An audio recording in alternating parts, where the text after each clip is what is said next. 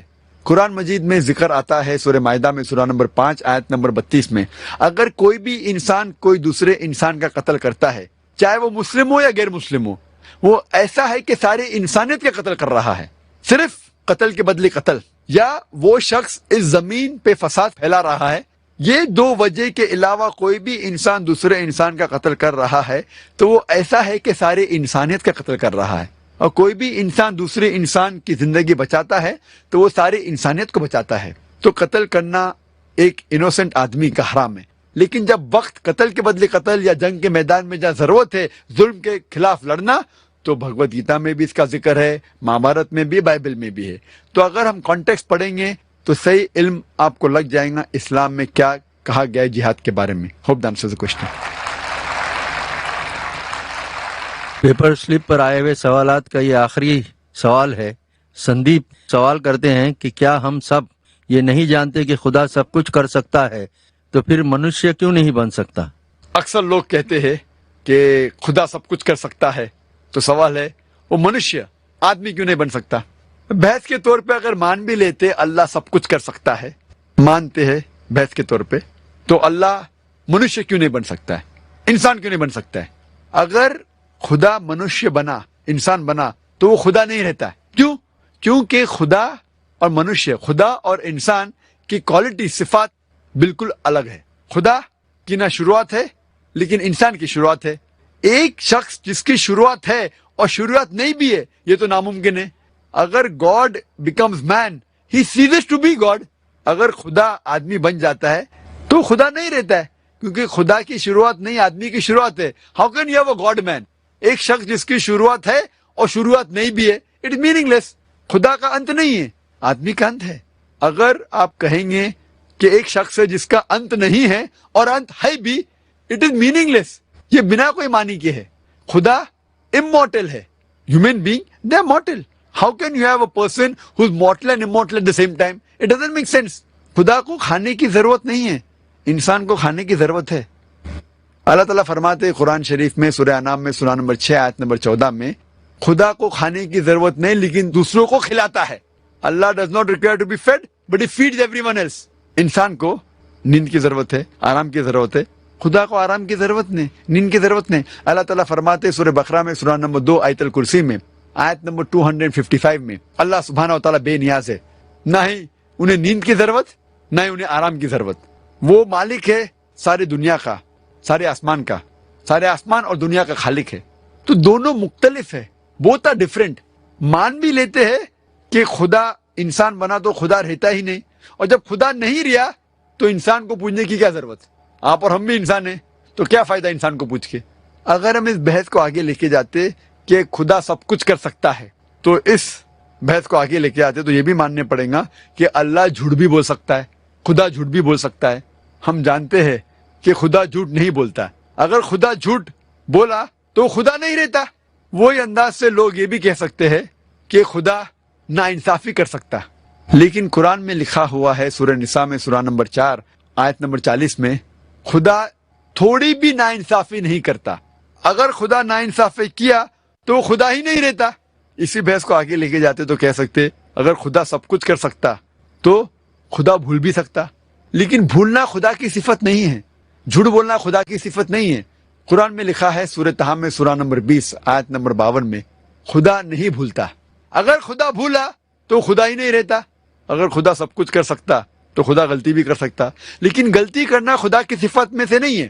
اللہ تعالیٰ فرماتے سورہ طہ میں سورہ نمبر 20 آیت نمبر 52 میں کہ خدا کبھی بھی غلطی نہیں کرتا. اگر غلطی کیا تو خدا ہی نہیں. اسی لیے کہیں بھی قرآن میں یہ نہیں لکھا ہے کہ اللہ سب کچھ کر سکتا ہے. قرآن میں لکھا ہوا ہے ان اللہ علی کل شیء قدیر, Allah has power over all things. Allah سب چیزوں پہ قائم ہے. Allah has power over all things, he has power over all things. طاقت ہے سب چیزوں پہ, اور اس کا ذکر کئی جگہ قرآن میں ہے. سورہ بقرہ سورہ نمبر 2 آیت نمبر 106, سورہ بقرہ سورہ نمبر 2 آیت نمبر 109, سورہ بقرہ سورہ نمبر 2 آیت نمبر 284, سورہ ال عمران سورہ نمبر 3 آیت نمبر 29, سورہ نحل سورہ نمبر 16 آیت نمبر 77, سورہ فاتر سورہ نمبر 35 آیت نمبر 1 میں لکھا ہے ان اللہ علی کل شیء قدیر. اور بے شک اللہ سارے چیز پہ قائم ہے. Allah has power over all things. لیکن قرآن میں یہ بھی لکھا ہے سورہ بروج میں سورہ نمبر 85 آیت نمبر 16 میں Allah is doer of all what he intends. Allah جو بھی چاہتا ہے کر سکتا ہے. اللہ لیکن سب کچھ نہیں کرتا ہے. اللہ جھوٹ کبھی نہیں بولے گا. اللہ نہیں چاہتا کہ وہ غلطی کرے. اللہ نہیں چاہتا کہ وہ جھوٹ بولے. اللہ نہیں چاہتا کہ وہ کھانا کھائے. اللہ نہیں چاہتا کہ وہ انسان بنے. تو اسی لیے اللہ سب کچھ نہیں کرتا ہے. اللہ اچھی چیزیں صرف کرتا ہے. Allah is the doer of all intents and intents only good things. تو یہ کہنا کہ خدا انسان بنا بالکل بے بنیاد ہے اور خدائی کے خلاف ہے. Hope dance